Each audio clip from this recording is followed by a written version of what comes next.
Hi everyone, Captain Ian here, just to let you know that there was somewhat of a communication systems failure across this enterprise. During this episode, my mic blew up, Deneé's mic is blowing up a little bit, and our special guest Jonathan Watkins was using an internet connection that was also currently blowing up. We just wanted to give you a heads up that the audio quality might be slightly different this week, but next week, normal services should be resumed. Your patience is appreciated and noted in your permanent record. Everything about this episode has a fun premise to it. But it's also incredibly serious and depressing. Yes.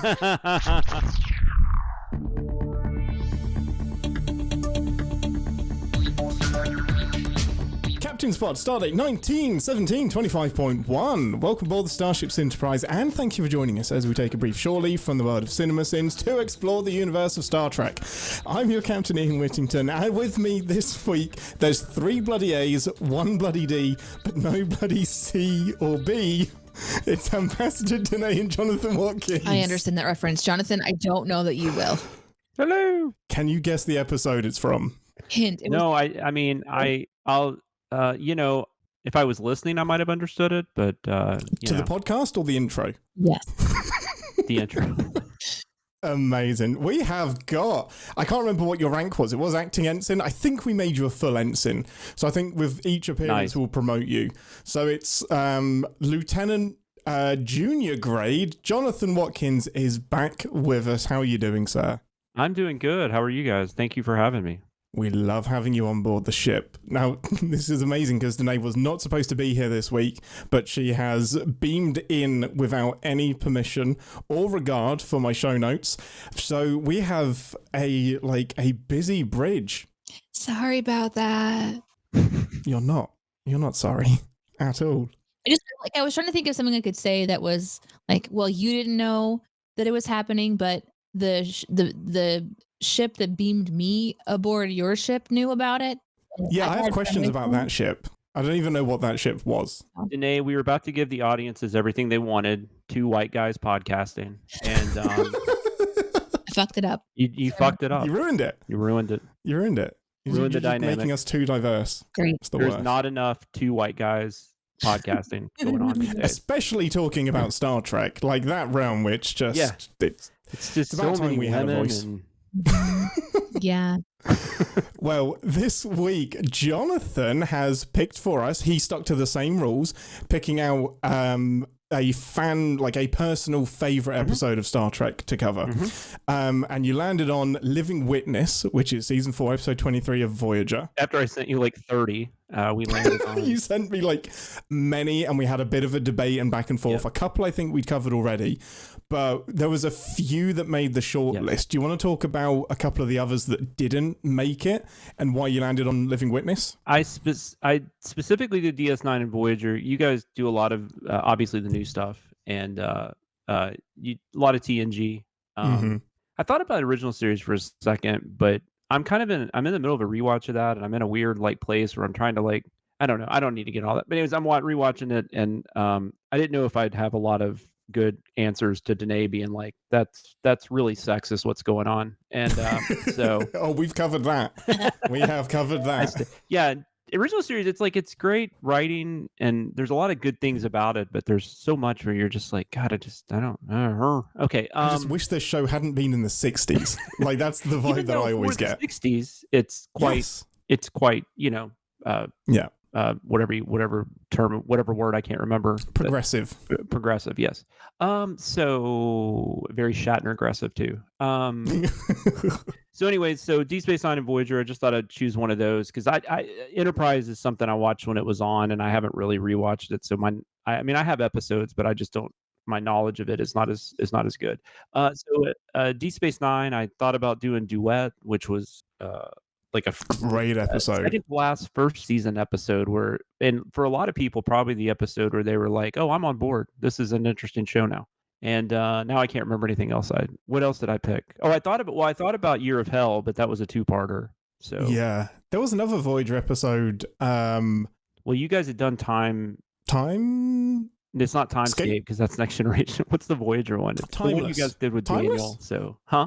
Timeless. Timeless, yes. Yeah, I think that's the one. But no, I did Tinker Tenor Dr. Spy was another one I played around with. That nearly won. There's a couple of problematic bits in there. Yeah, where I was like, I don't want to get into that today. So that's why Living Witness felt like a really fun episode. Ambassador, based on the very brief title, Living Witness, and the fact that this is Voyager, give us one prediction about what we're about to walk into. Okay, so an entire planet is dead. There's only one witness remaining, and Voyager comes across them. And they talk to this person, and then it's kind of like a mystery, like a whodunit. And then the Voyager, because they're just wackadoo, batshit crazy, they have no rules. They just go and they murder everybody else in retaliation. Have you seen this episode? It's hilarious that you're not that last bit. It's like you were very far off, and then you threw that last bit in, and it was like, that's kind of what this is. You were close, then you were miles off, and then you got really close again. That's incredible. I cannot wait to talk about that in 10 Forward. Okay, your prediction has been entered into the log. We're going to head over to the holodeck and watch the episode that Deneé just described, and we'll see you in 10 Forward for a full debrief.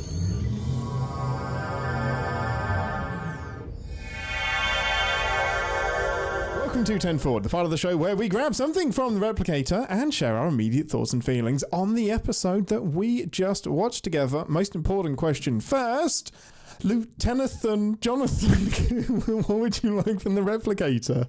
You know, since we're covering Voyager, this is not this episode specifically, although Janeway was having coffee at one point, but there was like an early episode in season 1, I think, where Neelix was trying to get them to not use the replicators, and there's like this super like thick, like gunky coffee that he makes. Do you know what I'm talking about, Ian? Yeah. It's like pure syrup. For some weird reason, I've always wanted to know what that tasted like. So I'm going to go with gunky Neelix coffee. It's amazing that you mentioned that, because there is another thing that Neelix made that I've morbidly always wanted to try. And it's when he's trying to cook a radiation sickness like potion thing, and he's worried that the inoculation won't be enough, so he's eating this like green sludge that tastes like horrible, but it makes him immune to radiation. And I've always wanted to try it because it looks like a Thai green curry, and just morbidly, like whenever I watch that episode, I'm like, I would eat that. I would try some of Neelix's radiation medicine, and you wouldn't get radiation poisoning. So I wouldn't. I would be irradiated, but I wouldn't get radiation poisoning. Ambassador. I just want a sexy pair of evil black gloves. Oh, just oh my gloves. God! What is that? Like, that is how you show someone that they are dark and evil and naughty. Yeah, one of the aliens went to the George Lucas school of eviling things and just made everything really half dark face and leather. tattoos and give Janeway short hair, make her look like a Karen. Her hair looks incredible. Incredible? Okay, here we go. Yeah, I love it. Are you kidding? I may have issues. I'm going to steal what I want from the chat. Which is just one of the black turtlenecks, because I think that's a great addition to the uniform. I think that's amazing. That is definitely someone that was like, look, I didn't want grey or purple or whatever colour it is. I wanted black undershirts, and damn it, this is the episode where I'm allowed to do it. There you go. Ambassador, give us a synopsis. Okay. Apparently, my joke about what was going to happen in this episode as a prediction was what was going to happen in this episode. Let's do a very quick recap. Deneé's prediction was the entire planet is dead, apart from one survivor. Voyager wants to find out why, because they do. There's a murder mystery whodunit. Voyager finds out and ends up avenging them by killing the entire species that attacked them. And as you get to the back end of that, you're like, wait a minute, that's pretty close. Yeah, this is an interesting episode where it's how do you encapsulate this one? This is a storyteller's approach to historical revisionist history, where it brings the hologram from Voyager to life inside of a museum 700 years in the future. And the museum is portraying Voyager as this deadly warcraft, and the two warring races have kind of unified in their hatred of Voyager, which has brought about a sense of peace. But when the Doctor is discovered and his hologram comes back and he begins to say that's actually not what happened at all, another war breaks out. And then we zoom even further into the future where now there is true peace after, some version of the truth has kind of revealed itself and everybody has just calmed down. But you're inside this as a mystery. You're kind of like seeing it unfold in a curious fashion. Where like the first 5 minutes, you're just watching all these characters that if you've ever watched Voyager, you're like, this isn't them at all. Wait a minute. Chat was mentioning something about a mirror universe vibe. Yeah. And I have not seen very many mirror universe episodes, so I always forget that that's a thing. I don't think we've covered any on the show yet. I think we've dipped into it with Discovery, but we haven't actually done one yet. But yeah, that's an easy assumption to make based on the cold open. Yeah, and Voyager never had one. No. So this is kind of like, I guess, if you're going to do mirror universe episodes throughout Star Trek and you went to Voyager and there wasn't one, this would be as, I guess, close as it was. But this is so much better. So like mirror stuff really was DS9's realm. So I think they were worried about like conflicting with that because Deep Space Nine has like 7 mirror episodes or 6, something like that. So I think there wasn't much need to do it in Voyager, but they still manage it, and I think this is better. Well, and TNG never did one either. It was just the original series had one, and then DS9 had like 5 or something, and then Enterprise had a couple. Yeah, Enterprise has my favorite ones with the alternate Defiant. Anyway, before we get nerdy and dive into that, before I do your overall thoughts and feelings, Deneé, I wanted to jump to Jonathan and say what obviously are your overall thoughts and feelings, because you picked this episode this week and you absolutely love it.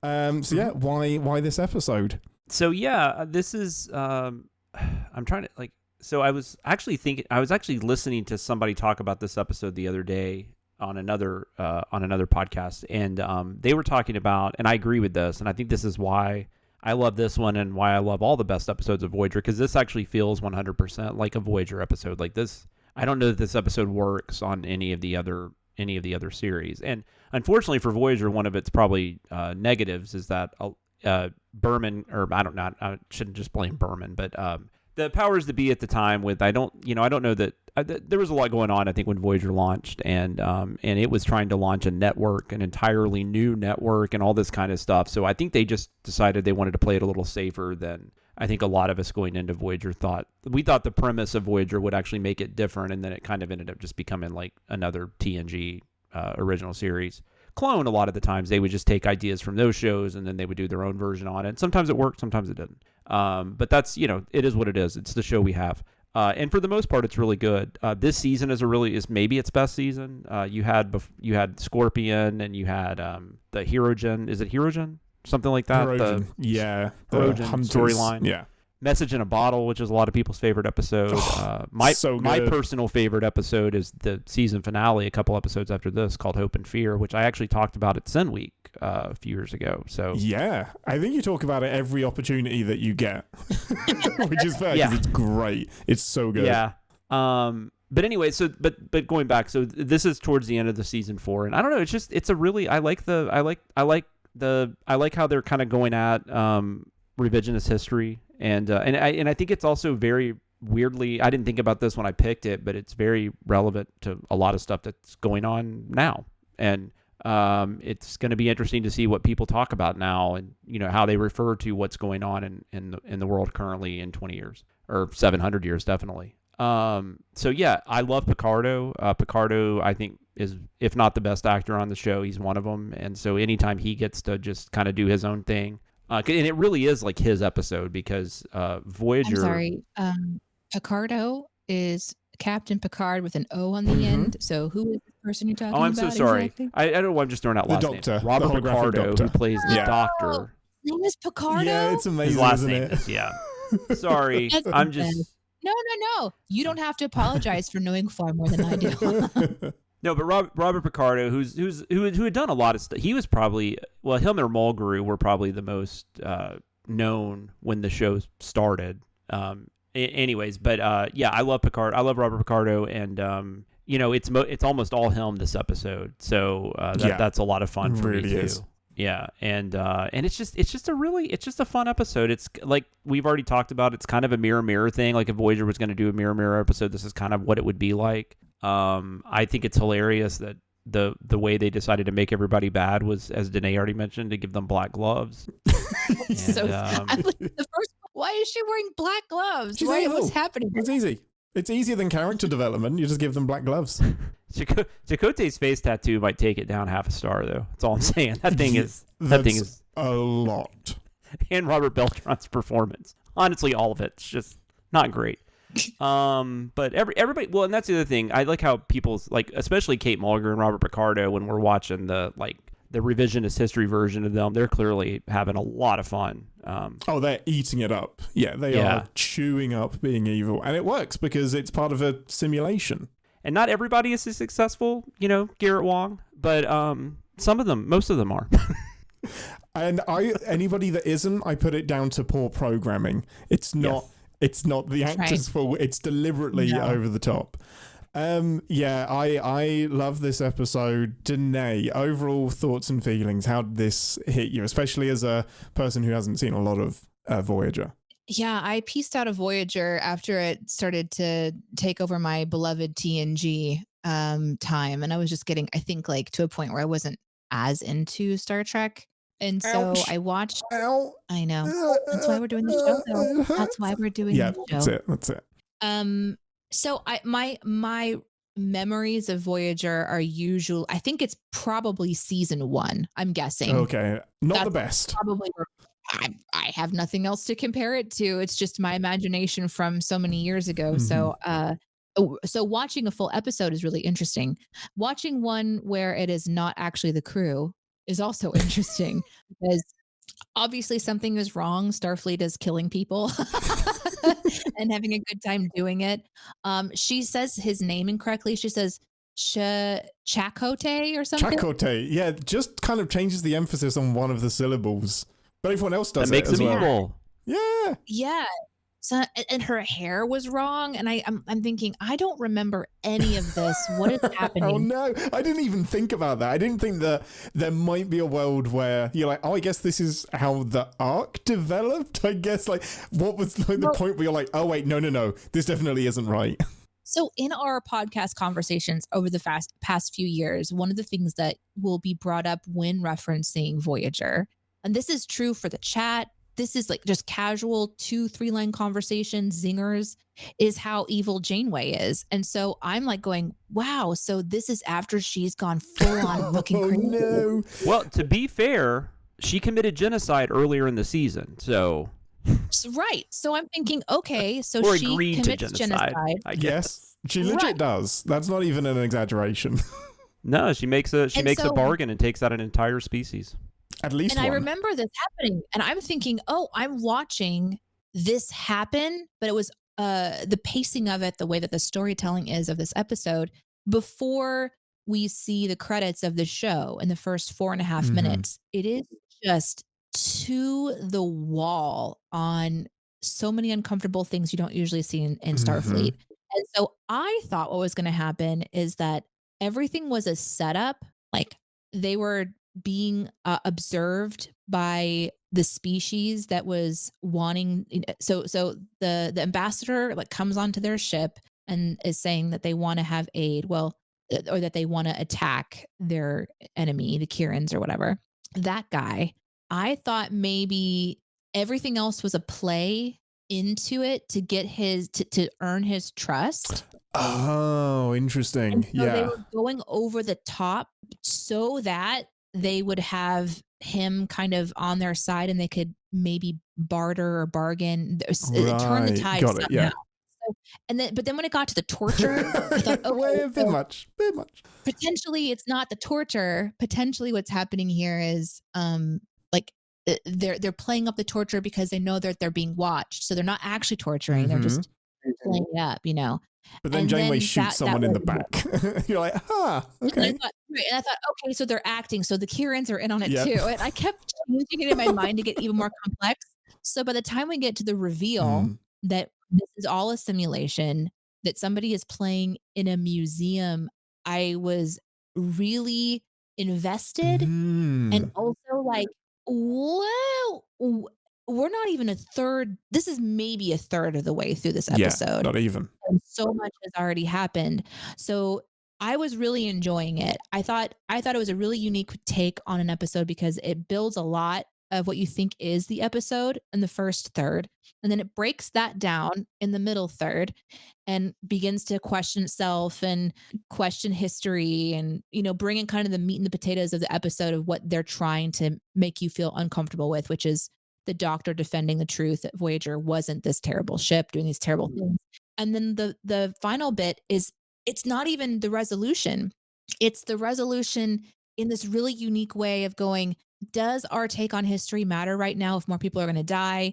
Let's just keep making Voyager the bad guy if that's what unified everybody.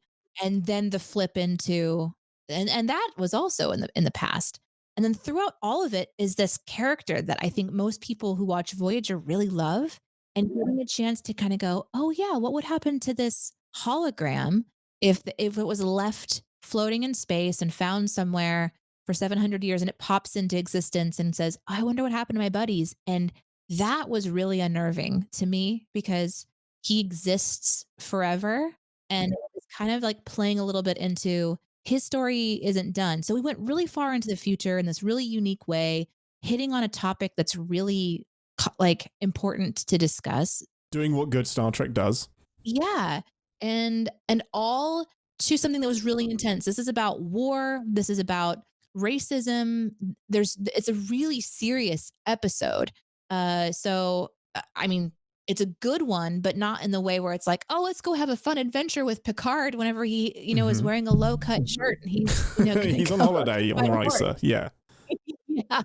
This is good TV, good writing, good, like, let's sit down and have a conversation afterwards and go, how did you feel watching this? So I really enjoyed it, although it was very serious. Yeah, no, it's the summation of what Star Trek does best, which is I've seen this episode 30 times perhaps, and most of those times were as a child going into teen years. And I've seen it so many times before I even understand how important the message of choosing history, rewriting history, how like inconsistent your accounts can be, how you overlay your own biases on. Before I've even contemplated those big heady topics, I've enjoyed it as an episode again and again, and I've rewatched it again and again. So it's this insidious thing where an entertaining episode of Star Trek entertains you, and then maybe later you realize, oh wait, I learned something. Shit, like it actually had something really important to say. And that's where Star Trek succeeds so much, is when it's entertaining and has that message, and it manages to not beat you over the head and patronize you or preach to you. It puts it into an entertaining pocket as well, which is like, if you can pull that off, that is, whatever your genre is, whatever story you're trying to tell, that's spot on. That's incredible. It could have done something where it said, I want to have an opinion about who's right, the Kierans or the Tyrans or whatever they were. And the Vaskans.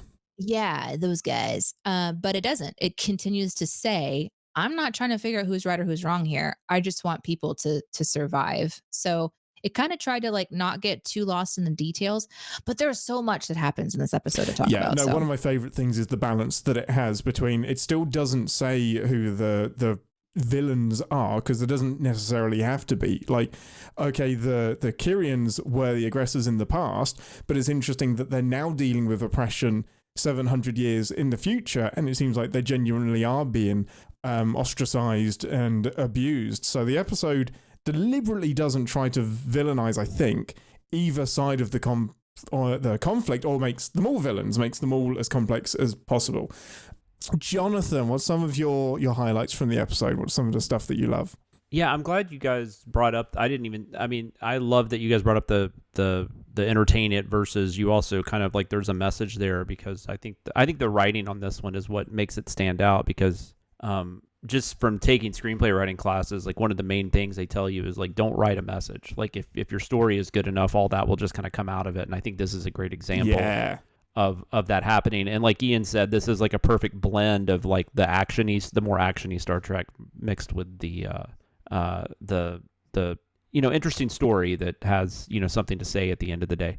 As far as highlights, I mean, just watching everybody having a blast, just getting to be evil, getting to play a different type of character, is a lot of fun. Even Garrett, I know somebody's already said, why are you being mean to Garrett? I'm sorry. I love Garrett Wong. He seems like a really, really nice guy. He's great. He's great with fans too. So he's awesome. Yeah. He loves it. And I think Garrett unfortunately was one of the cast members that just didn't get as much to do on the show. So, it is what it is. But everybody's having a good time. I love. I already mentioned I love Robert Picardo in this episode. I think this is one of his better performances. I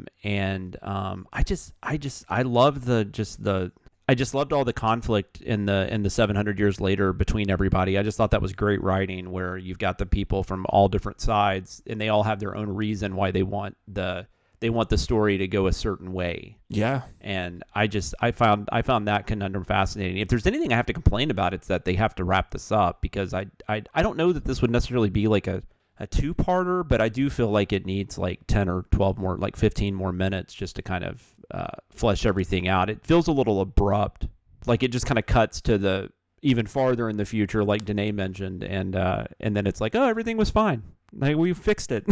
And I think that's the sign of a good episode. Like, you can't really articulate why you want it to be longer, but you just don't want it to end. Like, there is so many interesting things to explore here, and it really kind of does only work in Voyager, because you have to have that situation where Voyager is so far away that it can't defend itself. Starfleet can't defend itself against this anymore. And you have to have a character like the Doctor that can be left behind. Like, TNG doesn't even have anybody, like Data could be left behind, but then that's the end of Data's story. Like with the Doctor, because this is a backup, it works perfectly, because our Doctor still exists, but this version of him it's stuck in the future. And like, for me, that broke my heart, knowing that it's such a mindfuck that this Doctor turns up and he kind of knows that he's not the quote-unquote real Doctor. He's a backup program. So the real Doctor carries on his adventure and goes on with Voyager, and this one is like the very first thing he does is has to reconcile, wow, did my friends make it home? Even if they did make it home, they're dead now. Like, 700 years is just a mind-blowing amount of time to be removed. So yeah, it's just everything about this episode has a fun premise to it. Agree. But it's also incredibly serious and depressing. Yes, I say fun. I mean serious, depressing, and all of that stuff as well. And these type of episodes, particularly for me, are fun sandboxes, because I can imagine the writer's room and they're just like, what would happen if there was an evil Voyager? And we mentioned earlier, like, how Janeway does some genocidal things, and I imagine, like, even at this time there were people that were just like, man, this isn't Star Trek, like, they're making some really questionable decisions. And I like to think that this episode is the writers being like, no, if they were actually making questionable decisions, and if they were actually bastards, this is what the ship would actually look like. And you've got a contingent of Borg drones on board. You have way more weapons. You have a ruthless Janeway that will make deals with anyone on any level in order to get home, and using their medicine to torture people in unique ways. And I love that, getting to play around. I love the idea that they got to just, what would we like to do that Star Trek won't let us do? Yeah, they get to play in that sandbox because it's a simulation. Yes. Exactly. If it wasn't a simulation, we wouldn't have seen this episode, because there wasn't anything to risk by showing us what a war captain looks like when they just fire as much as they can on a civilization, on an innocent civilians, in order to achieve their goal. And it's so scary to watch. But like, a lot of times when you're watching shows, whether it's a movie or a TV show, there is a way that the pacing goes, which is bad guy expresses what they're about to do, gives your brain a second to go, oh, that's not good. And then there's always they explain it or something. They exposit their story, and then someone comes in and stops them before they do it. Like rarely do you get to see a captain turn to Tuvok, who's now evil, and say, "You're disappointing me. You need to be firing like a lot more. Keep going. Come on. You stop because of what? Dot dot dot."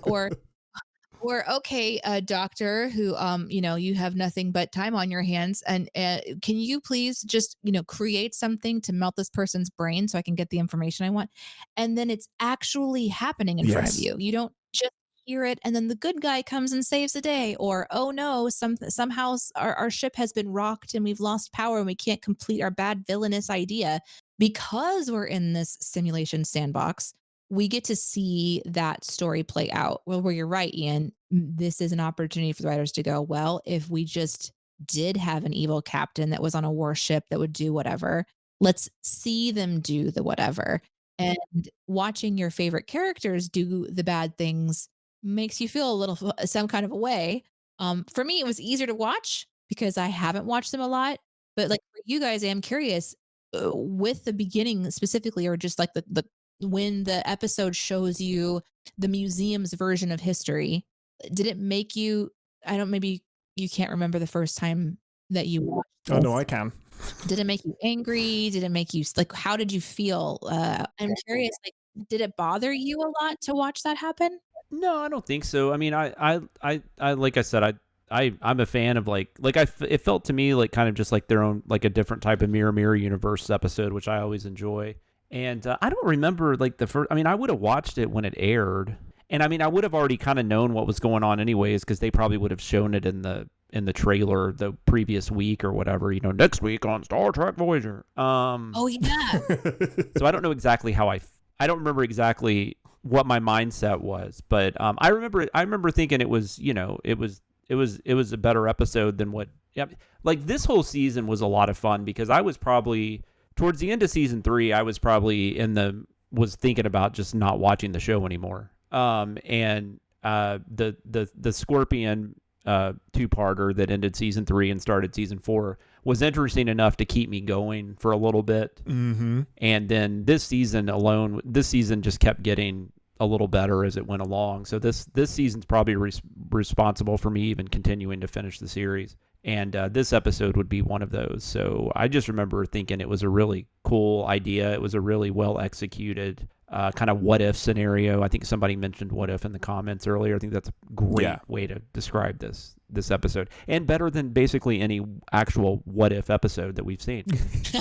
Oh, They always seem to go not far enough or too far, don't they? But this one finds a balance. But yeah, no, I don't remember. I just remember like thinking it was a really good episode. I don't remember much beyond that. I just would have been a Wednesday night in college in my dorm. Probably I was watching this. So. What about you, Ian? What did you feel like? Was it betrayal? Because it was pretty. I remember. I don't know if this would have come into my head from like when I first watched it, because I think I would have been 9 or 10 when 7 or 9 or 8 or 9 when this came on TV. So I wouldn't have watched it until my dad had bought the VHS or there was a rerun on the TV or something. But what has always stuck out to me is the structure of it is really like cruel to begin with, and then immediately rewarding and then frustrating. Because to begin with, you have this account of Voyager that's pretty quickly revealed that it's a retelling of history in a museum hundreds and hundreds of years later, but no one is there to defend Voyager and to defend my Starfleet. And I'm just like, how are they, like, I know they're going to uncover some evidence and they're going to try and set it straight because it's kind of easy to see that's where the story is going to go. But I'm like, how? Because I imagine like the injustice of having my story told. Let's say I hadn't a story important enough to be told 700 years from now, but to have it told by people who don't know and have got the facts wrong and are teaching it with such confidence, and I'm sure we're doing it now in lots of ways, but having that injustice is really cool. And then the Doctor turning up and the relief of, Oh, that's great. He's the perfect person to come. He's a computer program. They can find the truth from him, and he can speak on behalf of our crew, and he can clear their name up. And then he's not believed because, damn it, we don't listen to science and we don't listen to proof so often if it's uncomfortable truths or it's something that changes our nice little worldview that we've put together and just how he has to fight against that. So, yeah, I remember at some point feeling the injustice of no one being there to defend Voyager and then the Doctor swooping in to save the day, and it's so well done. I think another thing about probably I wasn't like upset or anything is because also, and this is a weakness of Star Trek, especially at the time, was there weren't always a lot of stakes. So it's not like I thought it's not like I thought something was going to happen that was like irreversible, because they just didn't do that back then on Star Trek. You didn't have like someone like Michael like killing millions of people and all that kind of stuff like on Discovery. I mean, I guess you kind of did with Janeway. I don't know. Starting an entire war. yeah, exactly. So I guess that probably factored into like I never really was like invested that in that way. I guess I was just kind of more just concentrating on whatever that particular story that episode was telling. So Voyager wanted to be that kind of show. Yeah. I've listened to interviews with the writers and stuff, and they like Year of Hell, for instance, that was supposed to be an entire season, and Rick Berman and company were like, yeah, we're not doing that. So it became a two-parter. So they wanted to explore things with Voyager in the way that no other show was doing at the time, but I think they were just a little ahead of their time. And I think it also irritated because Deep Space Nine was kind of getting away with that, because Ira Stephen Bear, from what I understand, was like, I don't really care what you say. I'm going to do what I want to do. And, so I guess they didn't have that luxury over, I don't know who was really running at this time. Jerry Taylor, maybe? Brandon Braga? I'm not really sure. Yeah, I think so. I think that makes sense. Yeah. It's interesting that you mentioned that not to invest that it's evil, like that this is true. But it's more that they play on the idea that there's an entire civilization somewhere in the future that thinks that Voyager was bad. Mm-hmm. And that injustice is hard to reconcile. And so for the writers to kind of play on the idea that like your best case scenario of what actually happened from your perspective, and this is true for life in general. And I have to talk to my daughter about this, as she's gaining friends, is like, sometimes you just have to know that you did your best. You didn't say that wasn't your intention. And you can't convince the other person otherwise. You just have to know in your heart that you did what you thought you were supposed to do. And it's really difficult when you know that somebody is misunderstanding you, or that you feel misrepresented, or like your best intentions to be loved and accepted by all is impossible. There's always going to be somebody that just does not like you for whatever reason. And you can't mold and change yourself to that. But when the show is like, yeah, maybe Voyager isn't for everybody, but it's more than that. It's like an entire civilization has been able to vilify these people that aren't that. Like I can imagine watching this with TNG and being like, no, that's not my Captain Picard. So it's such a clever thing to kind of take something beloved and go, yeah, we know that you guys won't believe that this is true, but these people believe it's true. And how does that feel? So I think that's the depth of this. Yeah, I agree. This goes that hits on a more cerebral level, kind of like a deeper writing level or a deeper storytelling level, where I don't just check out because it's a mirror episode, so we know they're evil and it's what they're supposed to do. It's more like, okay, well, what is this episode trying to tell me now? Because what is the story? We're just going to pop into this little sector of the universe somewhere and see what happened when they encountered Starfleet. And then we're going to never see these people again, potentially. This is just like one of those episodes where you just sort of like pop in, pop out. But they don't just do that. They also bring in the idea of the Doctor existing, the Doctor having their own story, the Doctor sticking around and helping their civilization, the Doctor having a longing. So they give more to it, so that when you walk away, you're like, I have so many different things I can think about. Not just historical implications, but not just storytelling implications, but like, if I love Voyager, then I get to have a moment where I get to see, this character. It kind of reminds me of checking in with the ship ship character. Zora. Yeah, what was that? What show was that one? Discovery. Yeah. So there was like, what happens to the ship character? or like even I think in Prodigy also, when we watched season 1, when I visited, there was an episode too about Janeway being a hologram and her being copied over as well. And so this idea of Oh, yes. personality Yeah. existing kind of like in different sequence. There's just a bunch to think about watching this one. So even though it's heavy and serious, there from even just like how they put it together, the storytelling, I was really impressed. And I didn't mind the acting either. I think it must have been a really fun day on set, to be honest.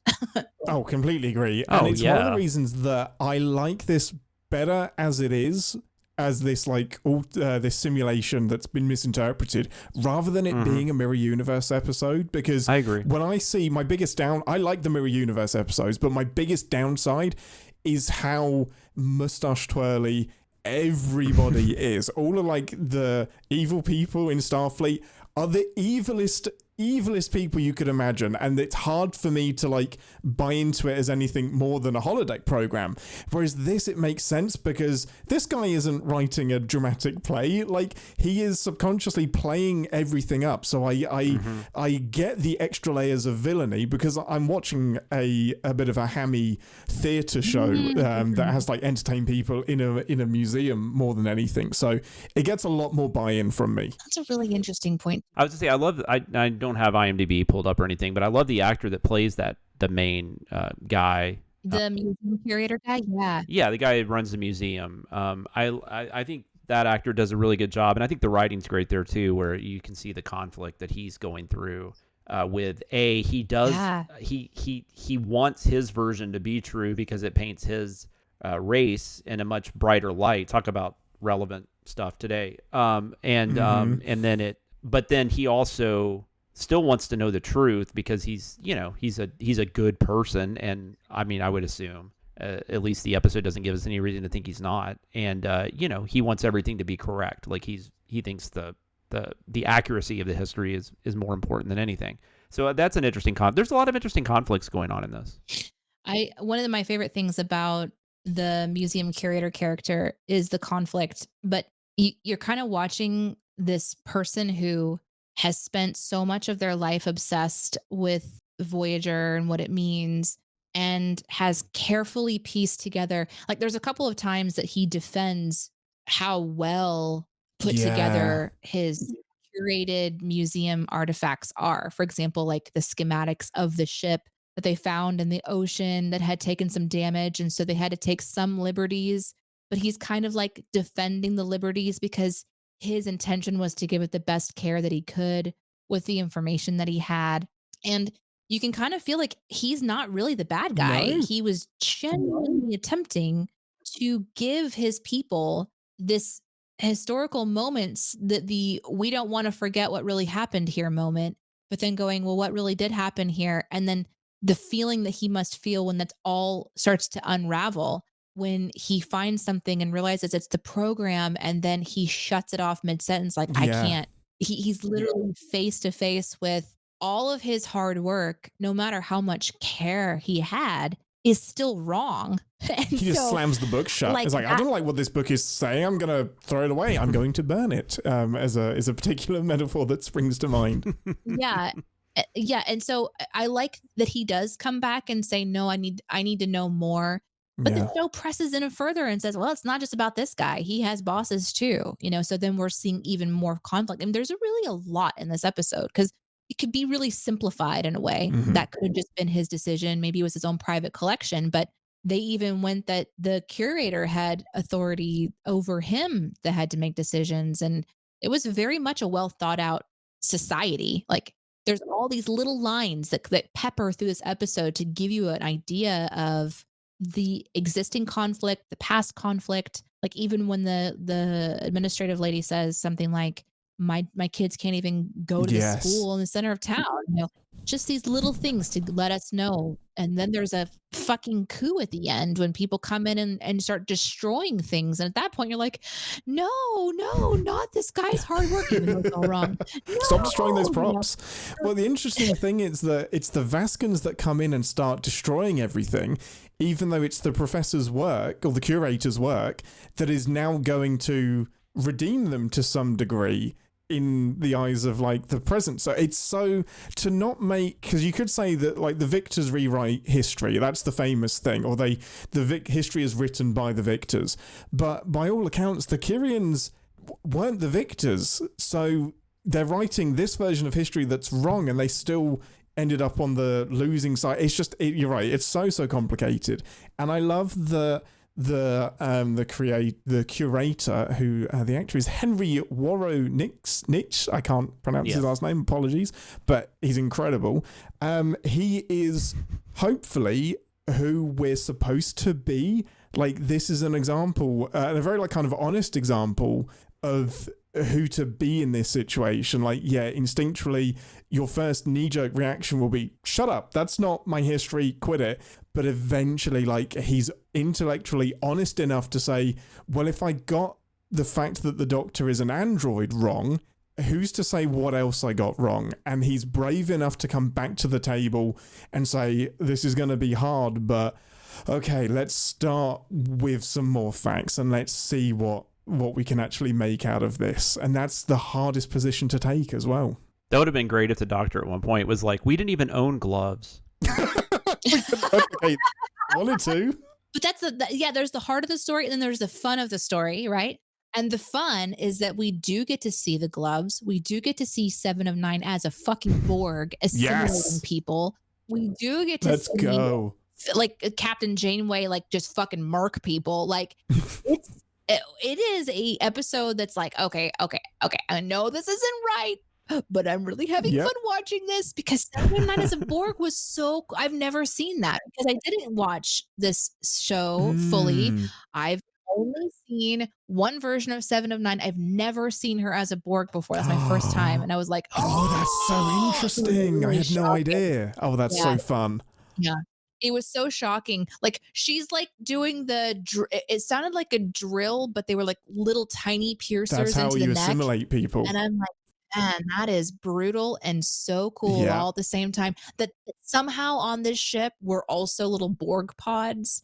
Just that somebody had taken 4 or 5 different novels that had fallen apart and then like put them back together in the wrong order, and like they put Voyager together the total wrong way, but yet you're still like, oh, that's cool. Oh, I love it. While we're talking about interpretations of history, there's one other thing that I love doing these rewatches, because this is something I've only noticed on this watch, and it's the fact that even the Doctor's bias plays into his recreation of the true events as he remembers them as a computer. It's very subtle, but it kind of makes you wonder, what else did he amp up? Because when they start off in Janeway is very softly speaking to the ambassador, and it's just like, we're going to have your supplies, we'll get the dilithium, you're being very generous, I know how you feel. She does her little like combats to the Doctor and says, arrange for the supplies to be put into the cargo bay. And the Doctor is not only saying yes, he's already done it. He's already beamed the supplies over there, because the Doctor is painting himself as this very efficient person. And when you get to the hostage situation, he says, I'll go in first.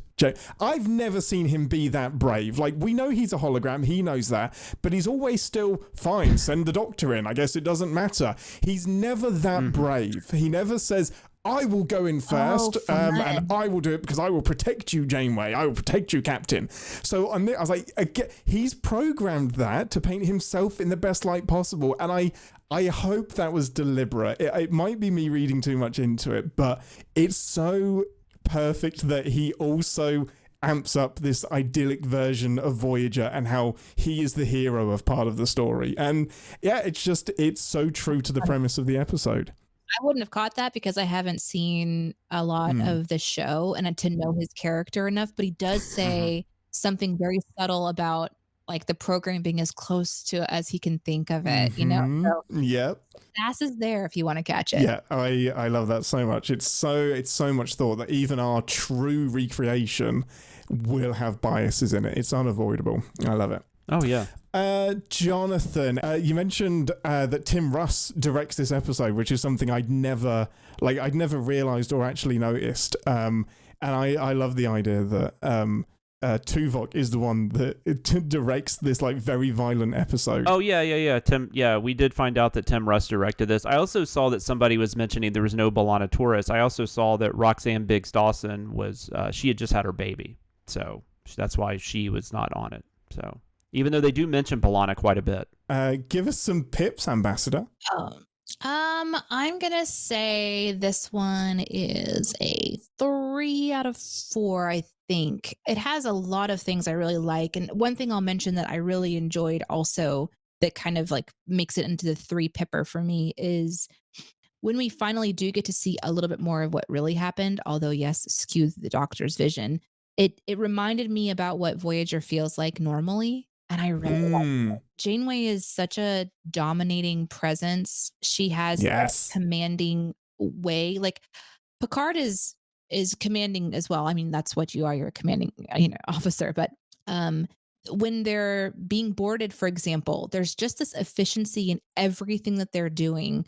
Like Tuvok is like, they're on this level. She's like, going now. And it's just this very this by the books moment. This level has been cleared, and then that's immediately followed by her saying we're entering into this one. It's like everything is by the books. There's no this is what it's like when they've taken all of TNG and the questions they had about the efficiency, and then they've just like gotten far more efficient with I don't know, it felt very military, more military than I remember it being. I don't know, there was a level of intensity when it was the quote unquote correct version that I forgot about Voyager that I like. Because again, that's one of the things I like about Star Trek is that there seems to be some rules to this military operation, whether they're a science vessel or they're, whatever kind of vessel it is, there's the command that makes you feel comfortable there. Yeah. And so that was the most accurate representation in this episode of what Voyager is usually like. And I really missed that. And it kind of makes me want to watch another episode of Voyager soon because I want to get a feel for the crew again. I don't know what we would watch, Spoiler, but I'm curious. There are more episodes of Voyager on the way, for sure. I'm going to go 3 pips on it because it had just about everything. There was action, there was mystery, there was shock value, there was heart, there was a character study, there's historical study. It's got kind of everything you want an episode to have.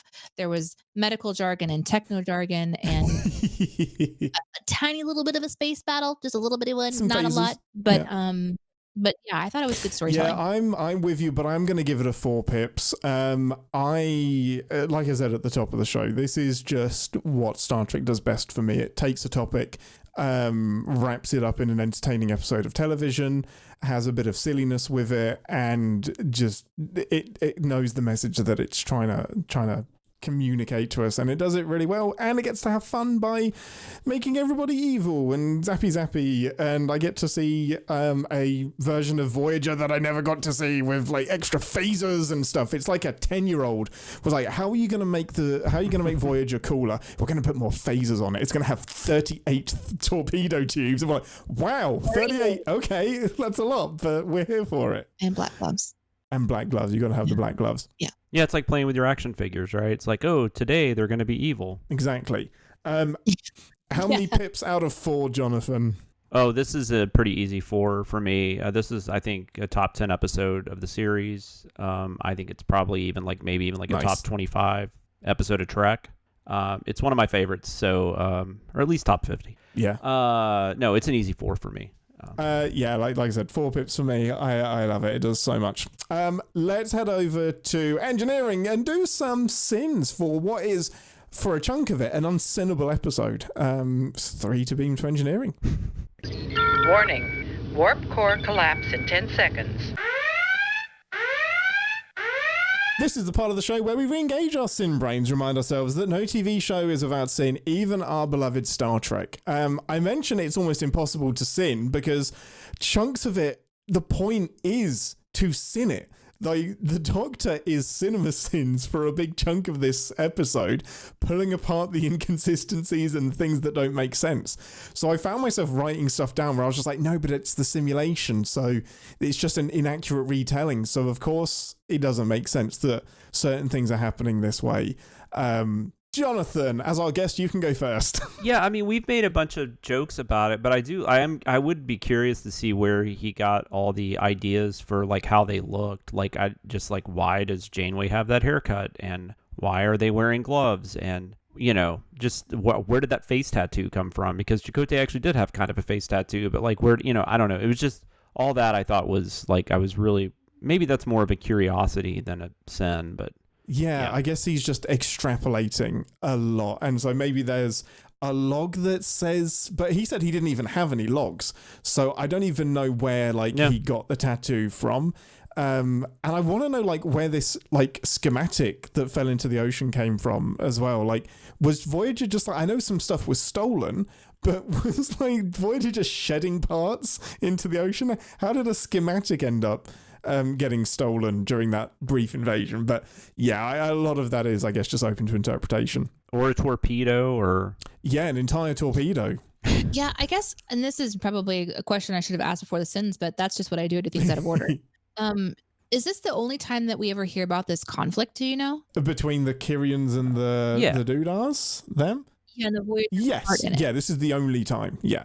Okay. The Doodahs, I believe so. I think given what we saw, it was also a bit confusing, what role did Voyager actually play? And I understand that that's not part of the episode. We're not meant to actually know, but there's just this sort of quick reference to, and I guess the Kyrians or whomever stole my programming off of something at some point in time, but there seems to be a lot of things left over somehow. So if the real Voyager got back to Earth at some point, then they must have left some things behind that were here at this place.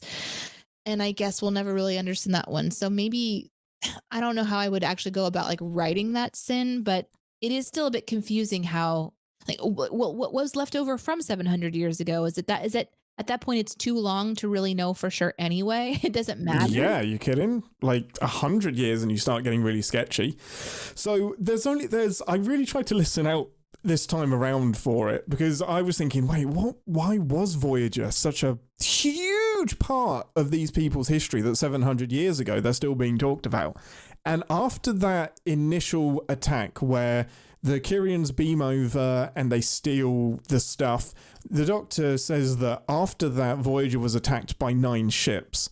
And that one sentence is, I think, where all of the stuff happens, because that's where the torpedo must have happened. Some stuff got stolen. They get involved in the battle. But I agree with you, Deneé. I can't understand why Voyager hung around in this conflict long enough to become a crucial part of their history. It should have been, okay, bye, we've done our trade, we'll leave. They really shouldn't be firing a single torpedo or hanging around long enough to be part of history. Yeah, it was confusing. They do have some things. They do, and they have an ability to recreate it, and that was very, very confusing. It's fun to see the things that they got wrong, but knowing how they got the reference for hair or personality, or even if they got that one guy who kind of was like a womanizer or whatever, got him mostly right, as the joke is. It's one of my favorite lines. You got everything wrong other than Tom Paris. You nailed him. It's so brutal. My biggest sin, and we can kind of blame Prodigy for this a little bit, is that Voyager, this is 4 years into Voyager's journey. He says that they're 65,000 light years from home, which means they've already traveled about 20,000 or something like that.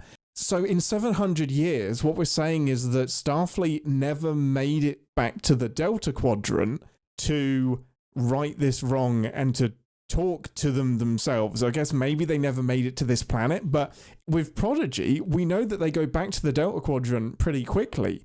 And I can't imagine that during all 700, it's taking us 200 years to get pretty established in the Alpha Quadrant, and we're heading into the Beta and Gamma Quadrant. 700 years later, there's still no Starfleet in the Delta Quadrant that can defend itself and set the story right. So it's one of those things that the more Star Trek we have, the more inaccurate that's going to be, unless we acknowledge that we never explored the Delta Quadrant until 3200.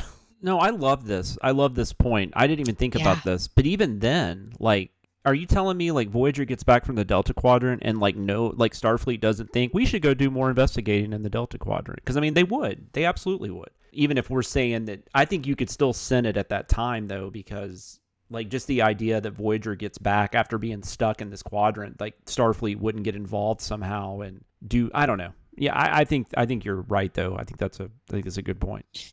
One of my sins would be, did Voyager make it home cliche, which I only watched like again very little of Voyager, but every fucking episode it seemed to be that was something that they said, are we going to make it home? And like that was the big hook for why you watched Voyager, just to see if they made it home. And so I just feel like when the doctor asks this question and then the curator is like, I've always wondered that too, I would just be like, we all were wondering it. And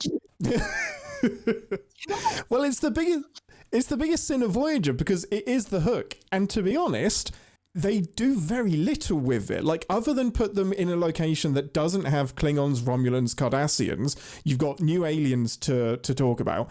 It's not often that they actually deal with rations and running out of shuttles and torpedoes and food. It obviously comes up in a couple of episodes, but they still use the holodeck constantly. Like, they're just using, like, what a waste of energy. Don't use the holodeck. It's insane. You've got Ireland being replicated on a holodeck full time. Like, the energy crisis just disappears. So yeah, the will we ever get home is only important when it's decided to be important. Otherwise we're okay. This episode sins even deeper, and it says, did the second Doctor ever make it back to Earth? Like, now you've added a whole now other we need question. that show. Yeah, we already wanted to know. Now we need to know, what happened to this Doctor? Yeah, we do. And what's really interesting is that, so this is always going to happen when Star Trek jumps about in time. Discovery is set around about 3100, and this is set in 3074. So this is the same time period as Discovery. So in theory, this holographic Doctor, assuming the original holographic Doctor isn't still around, this one could be floating around during Discovery time. And we know that, like, this has blown my mind a little bit. This was such a perfect episode to watch because the new Starfleet Academy show is coming, and that's set at the same time as Discovery. We know that Robert Picardo is reprising his role in some form, but we don't know if he's going to be a descendant of the creator, like we have with Dr. Soong and Data's creator, or it's going to be an EMH, a hologram. Is it going to be this Doctor from Living Witness? It would be incredible if it opens with him saying, yep, I made it back. I'm not the original. This is how I'm 700 years in the future. It would be a deep cut, and it would be incredible. And then Tom Riker shows up. Like, yes. Oh, Lord. all of the duplicates, but he surprisingly looks like Jonathan Frakes looks now, conveniently. No, I think somebody brought that up in the comments early on. I forgot that Picardo was going to be on. Sorry, Deneé, Robert Picardo. I forgot he was going to be on. Yeah. Starfleet Academy. I'm so excited about that series. It's great. But anyways, great cast. Holly Hunter, man. Holly Hunter can be doing network, like going to be weekly television. And Paul Giamatti. What is going on here? It's incredible. It's so good. Can we talk about, are we done with Senzo? Because I did want to say that the backup Doctor confuses me. It always, I mean, I don't know that I have anything specific. I don't know that I have anything good scientific-y to say about it, but just the backup module just seems like it's mentioned, like it's referenced so rarely, it just seems like a super convenient plot device. Like, to do this episode, they needed something, to bridge it. So they're like, oh yeah, we'll just use this random backup module we talked about making like 2 seasons ago.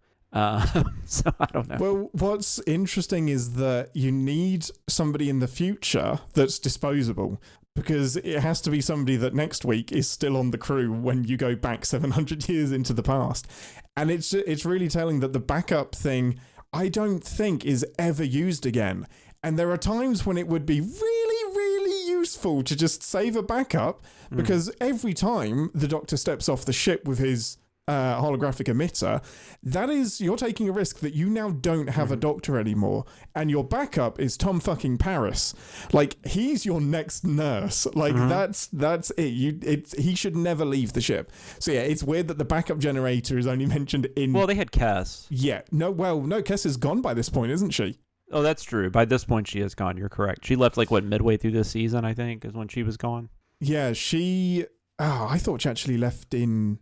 No, yeah, it was after she's in Jerry for a few Ryan episodes. came on the show. Yeah, she's in a few episodes of season 4. Yeah, but yeah, the backup thing is just it's used for this plot and then never used again. So yeah, I definitely had that as a sin. There was one other one I really wanted to mention. Oh, this just really made me laugh, because when the Doctor is turned back on and he has his little freak out and he says, "No, I don't believe it," and he runs away. Man, is he lucky that he didn't run off the holodeck and get dissolved. Like, he's really lucky that there are emitters everywhere in the museum, because the curator could have been like, no, wait, don't run through that. And then he's gone. He just dissolved, and that's the end of his story. I have a question. And it's probably a sin, but you can probably explain it to me too. How do 4 people beam onto a ship without, like, is it because their shields weren't up? No, they were up. So well, the shields were up. They were at like 86% or something. Correct. But I don't. Yeah, that kind of confused me too, to be honest. How did these invaders get onto? And this is like the true version. Yes. When 4 intruders go on to engineering and they kill some people. Which, by the way, I loved the sin from the chat. I don't know if I can find it quickly, but it was like not knowing that person's name. Like, yeah, 7 of 9 plus someone else was taken. Yeah, it's brutal. You've got a crew of 100, and I think it's like 110, 150 people around there, and you couldn't fucking name him. It was Saruthi. Oh my god, that's amazing. Injured a crewman hostage. Give the poor guy a name. People should know. Fuck that guy. Yeah, like, you should know that's Phil or whatever. It's like 7 of 9 and Phil. And at this point, 7 of 9 has been there for maybe a month. Like, she hasn't been on the crew that long. Yeah, that's true. Yeah. She should be called something else. She should have the nickname. But anyway, so casualties have happened, and then they're doing this like invasion thing, and when they get to engineering, there's this like, take everything that you can. How can someone beam into engineering so specifically? Like, it's like it. I know that I've watched too much Star Trek, because as soon, like, Harry says 86% shields, and then I heard the intruder alert siren, which is a specific siren that is used in. It's used in TNG. I think they use the same sound effect. And I was like, wait, that's the intruder alarm. That can't be right. And it's not right. Too much Star Trek. If that way too much, because before anybody says there are intruders in engineering, I'm like, wait, there can't be intruders. And then they confirm that there are intruders, and I'm like, no, there can't be intruders. Your shields are still up.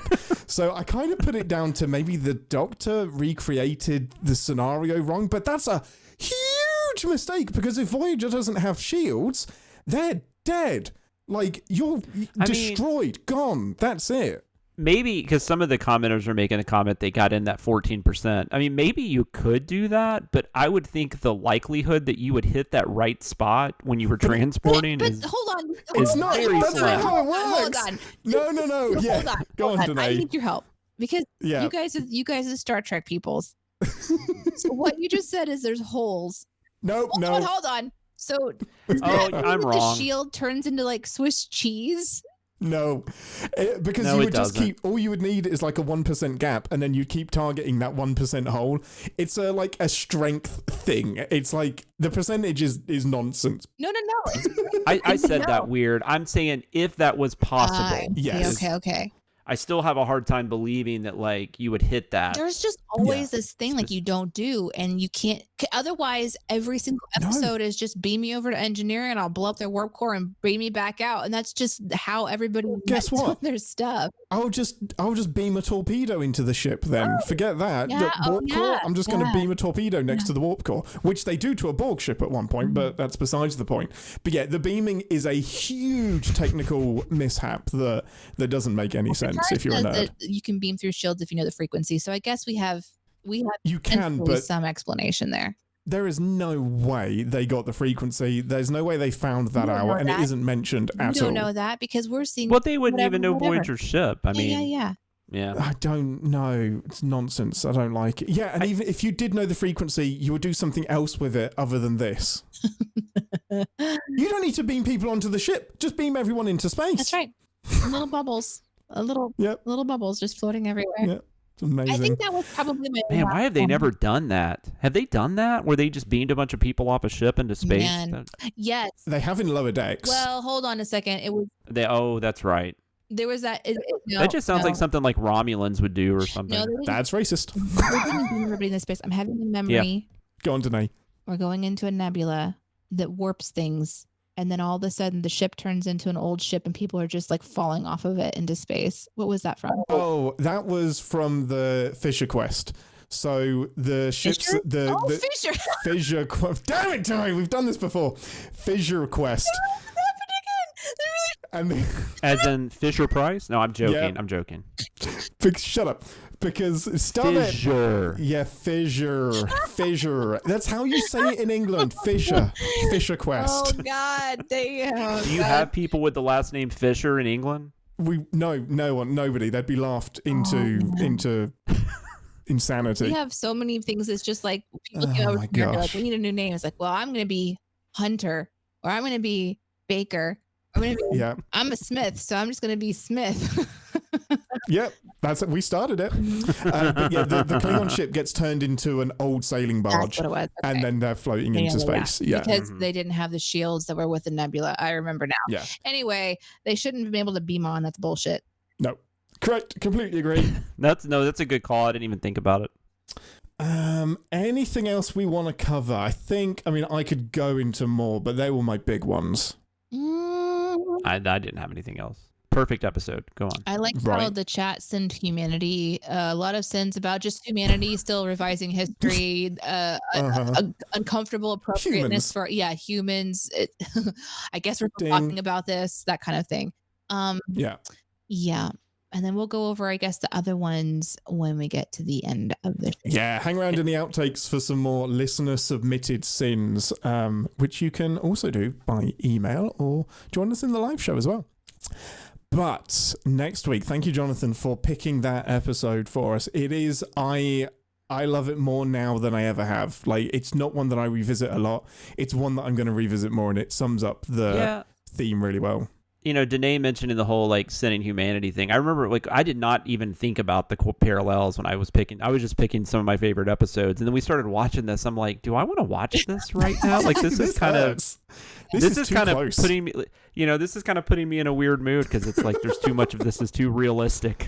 It's scary. It a bit reminded me about whenever I used to watch Grey's Anatomy all the time, and they did COVID during COVID. And I was just like, I don't want to be watching a pandemic episodes while I'm in a pandemic, but at the same time, that's one of the beautiful things of storytelling. Is that Absolutely. And I think Star Trek has done it over and over again as it hits on some themes in a season when I think it's important. And I wonder what was going on in this time, or if it was just like, we want to do a revisionist history episode, because there's sometimes I think we watched TOS and there were specific episodes about like specific wars or specific things going on in like U.S. history at that time. A lot of Vietnam War stuff. So Mm-hmm. it's like, that was going on at this time. Revisionist history is something, it's obviously really relevant now, but I'm curious what the inspiration was, if it wasn't just like, we need to talk about this. Yeah, back in 98. Oh.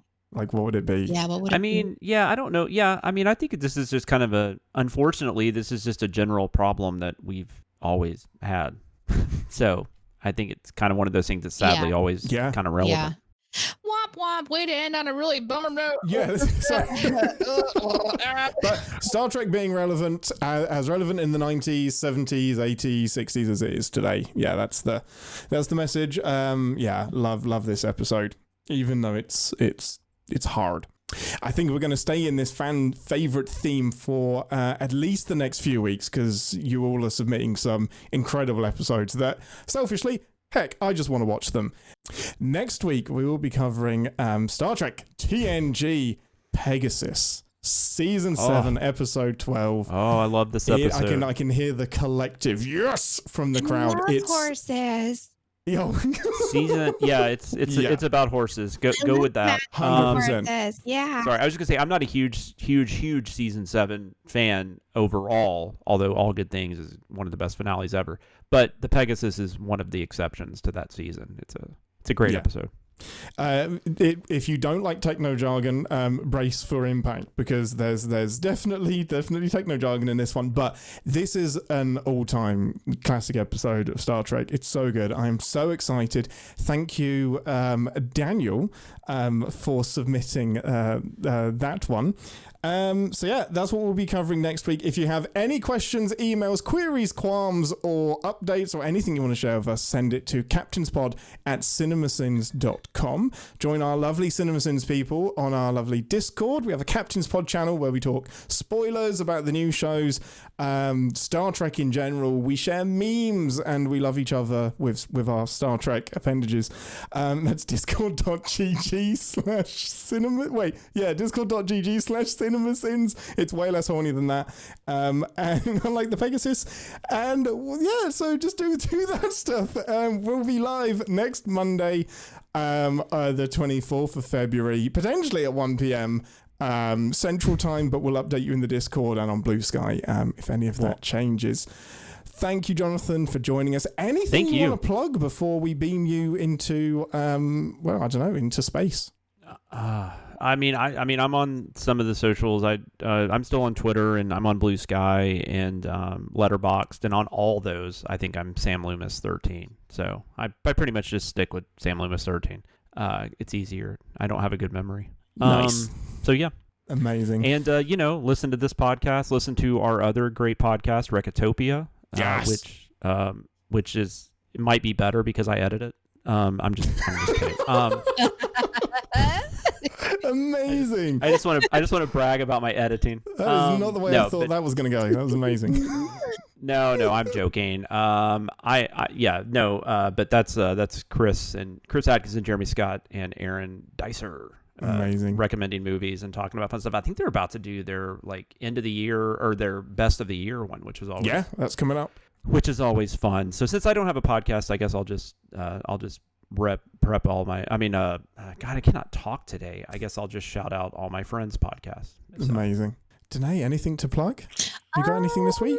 Nothing really this week. I mean, you can still catch the podcast that I am attempting to create as I go called Search for Spark. And you can find that on patreon.com/searchforspark. That's SPARK, not Spock for you Star Trek lovers. like the spark of life, like spark as in fire. What if Spock is your spark? That could happen on an episode. So right now I'm still just beta testing it. So it is about once a week I'll release some content and get your feedback on it before I decide what I'm actually going to be launching out to the public. So you can. And Deneé shared some of that content with me, and it was awesome, and I highly recommend it as well. Thanks, Jonathan. Thirded or seconded? Seconded. Thirded? Seconded. Do you count as one of the three? Too late. I got there before you. Yeah, you did. So. Damn it. Well, until next week, go and do all of those things. I'm Captain Ian, and its history has been abused from me. I just happen to be an invulnerable to phaser fire, but I appreciate the compliment from me. Oh no, I lost mine. Oh no, are you so proud you'd let your people die before you humble yourself? Ooh, live long and controversial, Podsper. Thanks for listening. Want to connect with the show? Our hailing frequencies are always open through captainspod@cinemasins.com. Like, comment, and subscribe on your podcast player of choice, and be sure to visit cinemasins.com.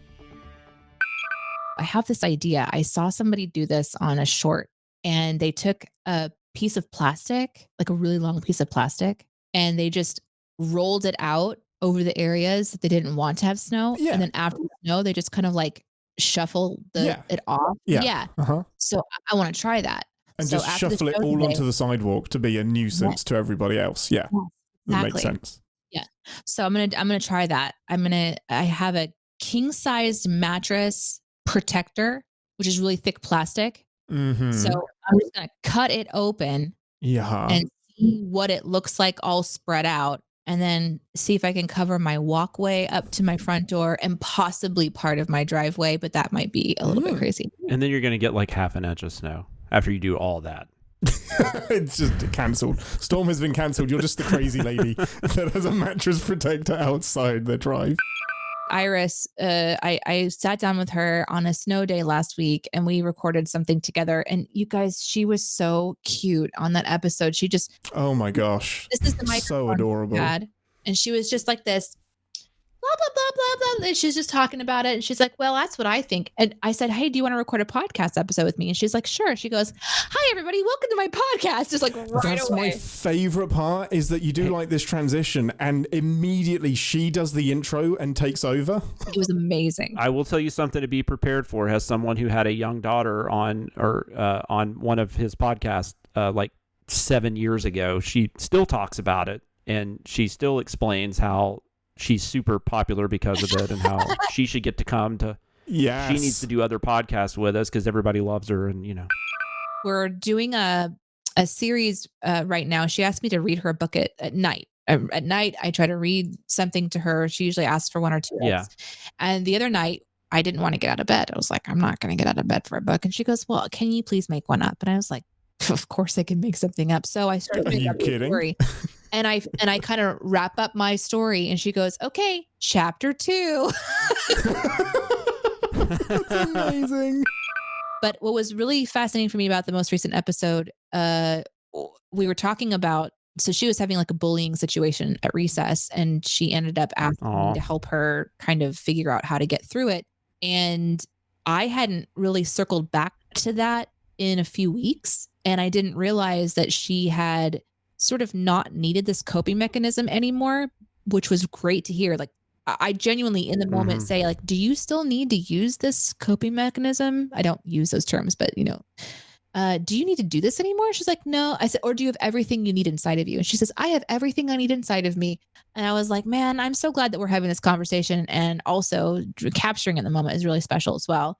But it was nice to get caught up with her that she's, I don't know, kind of feeling more confident in her new school and talking to this older kid that kind of keeps razzing her a bit. So, and she told me about a moment when he was struggling on the playground by himself and she went to go comfort him and become his friend. So there's just so much to learn from her. And it really it plays like a Steven Spielberg movie or something. Like it's really like kind of super sweet and you're like, that's not believable. It just happens in stories. But she's telling you this thing that happened and this moment of kindness that she had upon her. And it does give you hope for humanity. It's like, man, if there are kids out there that can find a way to be kind to people that have not been kind, how much could that change? Yeah. It's debilitating becoming a parent because all of a sudden you're like, every decision is now the most important decision that I've ever made. And because I'm somebody who overthinks every decision, it's been a lot of mental fatigue. And so now that she's getting older and able to do more things without my help, it's shifting from her needing to have help, getting food out of the refrigerator to coping with how to feel like her identity is solid inside of these evolving social structures at school and things like that. So those are really interesting things I think to talk about. And that's definitely going to show up on the podcast because that's my life. But I'm also excited to just talk about other things. I have a list of all of these articles that I've been saving that I just want to talk to somebody about. And I'm like, I could just put that on. Hey guys, I'm going to go through all of my episode, all the things that I've been saving that I'm just curious about and educate myself on some stuff. So that could kind of be fun. And you can ask people about how Star Trek shields work. See what kind of response you get. Cheese. Holes. Swiss cheese. Like cheese. Yeah. I also want to show you guys a self-portrait that she drew of me. And Oh, that's amazing. What are you holding? I mean, is it an apple? I don't know what picture you're showing me. I just see Deneé in front of me. I remember like a kid being annoyed at when I drew myself. I'd have to put glasses on because I didn't have contact lenses until I was like 15. And it was always annoying that I had to draw myself with glasses because I couldn't draw glasses properly. I was like my face is passable there, but now I have to put glasses on it, and the glasses look dumb because you can't get the perspective on the arms right. So yeah, glasses are tricky. You've made it hard for her. Oh, I was really impressed, and I genuinely was super impressed. She's getting. You should put contacts in and be like, now draw contacts. Oh. She told me the day, she's like, I don't like how I look. And I said, I said, oh, that makes my heart hurt. I'm sorry that you feel that way. Like, what is there something about the way that you look that you don't like? Instead of saying like, stop it, you shut up, you're beautiful. Like, I just like, okay, you don't like the way you look. Let's talk about what it is. I was curious. And she says, I don't have glasses like you do. Oh, she just wants to look like her mama, and because she doesn't have them, it makes her feel awkward. That's sweet. And I was like, that's really sweet. Okay, that's not like, my teeth are crooked or whatever. Yeah. This is interesting though, because my daughter likes to wear glasses too, and it's like I remember being a kid hating that I had to wear glasses. Like I didn't know any, and now it's like I want to wear glasses. It looks better. I'm like, okay. It wasn't until I got to college when David Tennant was the Doctor, and he had these big square glasses that he would put on. Suddenly, glasses were great. And I'm like, where were you 10 years ago, asshole? That makes sense. Like, now everybody wants my glasses, and just a matter of years earlier, you were, like, bullied for it. So there has been a cultural shift with glasses, as I'm sure it happens over time and ebbs and flows. I also told her that we could just pick up some frames and she could wear glasses if she wants to. Like, if this is part of the style that you want to have, it's not too difficult to just put some glasses on. And she said, I totally forgot about sunglasses. When I was in radio, it would be the perfect time to have these chats because the audience is like 90% women or something. And most of them were mothers because of the radio station that I was on. Most of the people that were listening were in that genre. And I wasn't. I joked around about being the parent to dogs and that I was equally able to relate to any parent because I have dogs. I'm sure they love that. I loved goading them into like that. Oh, it's different. I'm like, no, it's the same. I am still cleaning up poop and pee on the carpet instead of in a diaper. It's really similar. And having conversations. Yes, yeah. We talk all night long. Sending them to their rooms. They're hairy. Kids are hairy. Like there's a lot. I have spaceships and they take a lot of care, and when they break, I'm inconsolable. Like I couldn't show Voyager off today because Voyager is broken. It's I can relate. I can honestly absolutely relate to what you guys are talking about. It's the same thing. It's the same thing. Yeah. Wow. Very similar to your 3-year-old daughter or your 3-year-old daughter falling over and knocking her head on the bathtub and having a Looney Tunes fucking thing. Yeah, This is something that happened. I get it. Like the nacelle is off. The nacelle is literally on the floor. I'm sure the stress that both of us felt in those two situations were exactly the same. 100%. So what happened with Voyager, it's way worse. It's way worse than the bathtub thing. Way worse. This is a design fault. I don't think you can blame a design fault for your daughter falling into the bathtub. But Voyager, the way it's on the stand is that if you nudge a table, it yeets itself off of the stand and into the Delta Quadrant. It is the worst stand I've ever seen. And it fell off like 5 times, and on the 5th time, it broke. And it was in 2 pieces. And I was like, I didn't realize that Voyager had a saucer separation mode. Turns out it doesn't. But my model does. And that's where it's now. I could go and get it, but it hurts to parade my failure in front of the live audience. Wow. That's really, does the shields have holes? That's the problem. Is it the shields have holes? Yeah. The hole being the stand. The stand was the hole in that situation. God damn, I love that episode. Oh, stop it. Save it for the show. What's wrong with you, Bo? No, it's so good, Deneé. It's so good. gosh. Premature Star Trekulation. Ew, but also yes. But also exactly. Yes. Glad to make you laugh and be disgusted all at the same time.